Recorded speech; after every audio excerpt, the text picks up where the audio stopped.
जफर भाई, लगातार आपकी पार्टी को लेकर टारगेट किया जा रहा है कि आप लोग बीजेपी वाले हैं, बीजेपी वाले हैं, बीजेपी वाले हैं। उस पर लेकर आप क्या खुलासा करेंगे? देखिए, मैं शहर के तमाम लोगों को एक चीज बता देना चाहता हूँ कि हमारा जो अलायंस है वो विकास को लेकर के है।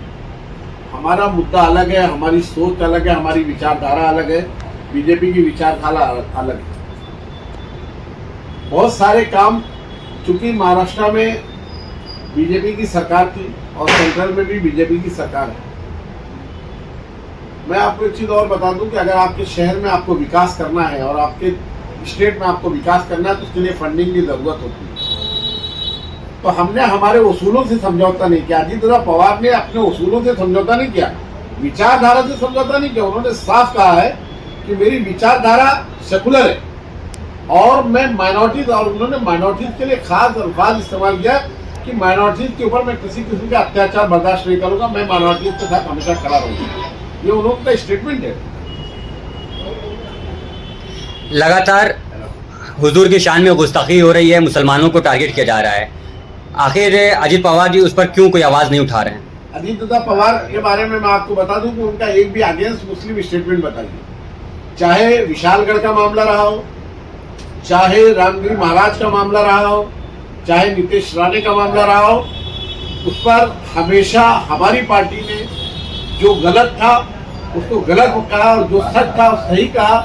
और हमेशा उन्होंने माइनॉरिटीज के बारे में, ये जो बात चल रही थी, माइनॉरिटीज को दबाने की बात हो रही थी, माइनॉरिटीज के खिलाफ जो स्टेटमेंट आ रहा था उसको उन्होंने उसको नाकारा और कहा कि नहीं, ये गलत हो रहा है, इस तरीके से नहीं होना चाहिए और इस तरीके को लोगों पर सख्त से सख्त कार्रवाई होनी चाहिए। इस तरीके का उनका स्टेटमेंट है। मीर रोड में जो बवाल हुआ था उसमें कई मुसलमान बच्चों को गिरफ्तार किया गया था और उनकी जमानत नहीं हो रही है। उस पर लेकर आपकी पार्टी क्या काम करेगी? अजीत पवार साहब को नजीब भाई उस वक्त उनके साथ में बहुत मुलाकात की थी और मीरा रोड के फसादात पर जाकर के वहाँ के लोगों से मिले थे। जिस तरीके से विशालगढ़ में वो जाके अजीत पवार मिले थे, कुछ हो सकता है। आप देखिए, कानूनी प्रतिक्रिया आ गई है, कोर्ट में केस है। जहां तक उनको हमारी हेल्प लगेगी, पार्टी की हेल्प लगेगी, हम इंशाल्लाह उनके साथ जरूर खड़े रहेंगे। और हर महाराष्ट्र का, चाहे वो किसी भी धर्म का आदमी हो, जिसके ऊपर नाइंसाफी होगी, पार्टी उसके साथ पूरी तरीके के साथ, मजबूती के साथ खड़ी रहेगी।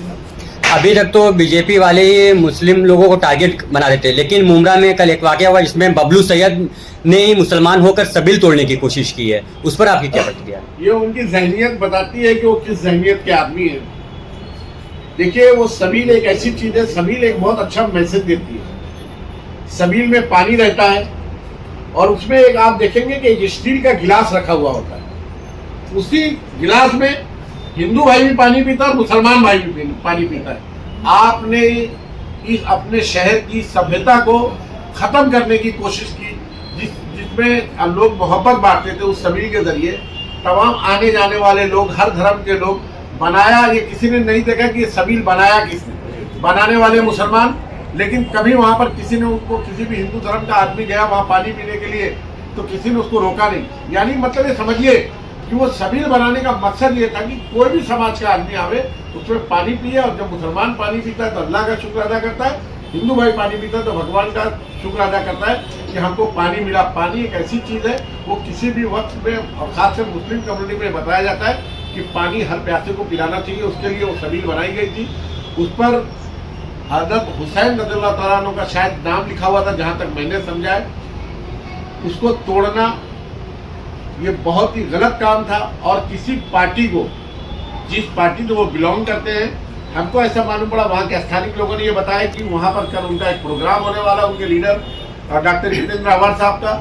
वो कह रहे थे कि उसमें अड़चन आ रही है। बताइए, 15 साल से वो सबील थी और अड़चन नहीं आई। आपने एक प्रोग्राम के लिए उस सबील को तोड़ने की कोशिश की। बार बार आप ये कहते कि वो गटर पर थी। 15 साल से उसी वो सबील थी, तब आपको नहीं दिखी। आप उसी मोहल्ले के रहने वाले हैं। विशु भगत उसी वार्ड के नगर सेवक, अनिता की भी उसी वार्ड की नगर सेविका, मोतीराम भगत की वाइफ वो उसी वार्ड की नगर सेविका। वो हिंदू समाज के होते हुए भी उन्होंने कभी उस सबील को तोड़ने की कोशिश नहीं की, बल्कि उसकी रखवाली की। एक अच्छा मैसेज दिया बबलू सैयद साहब से। मैं सिर्फ एक ही रिक्वेस्ट करना चाहता हूँ कि शहर के जो आपस में भाईचारगी है उसको खत्म करने की कोशिश ना करें। सबील तोड़ दिया। उसके बाद जब पत्रकार भाई ने आपसे सवाल किया तो आप उससे बदतमीजी कर रहे हैं। ये आपके लिए अच्छी बात नहीं है, ये शहर के लिए अच्छी बात नहीं है। पत्रकार है, उसको हक है, वो जर्नलिज्म का जो वसूल है कि वो किसी से कोई भी सवाल कर सकता है, उसके साथ आप बदतमीजी नहीं कर सकते, बल्कि आपको उससे माफी मांगनी चाहिए पत्रकार भाइयों से। और ये कहना चाहिए अगर आप किसी के बहकावे में आकर तो उस सबील को तोड़ने की कोशिश कर रहे हैं तो आपके शहर के लोगों से माफी मांगनी चाहिए। हाँ, अगर आपको लगता है कि उस सबील से बहुत ज्यादा आने जाने वाले राहगीरों को परेशानी हो रही है तो पहले उससे अच्छी सबील कहीं खूबसूरत सी बनाइए, उसको शिफ्ट कर दीजिए, उसको हटा करके शहर के वहाँ के मोहल्ले पड़ोस के लोगों को बुलाइए कि भाई ये सबील नाले पर है, हम चाहते हैं कि हमारे पास इससे बेहतर जगह मिल गई है, हम उसको दूसरी जगह शिफ्ट करते हैं, ना कि उसको तोड़ने की कोशिश करें, क्योंकि उसमें तमाम राहगीर, तमाम समाज के लोग आने जाने वाले उसमें पानी पीते हैं।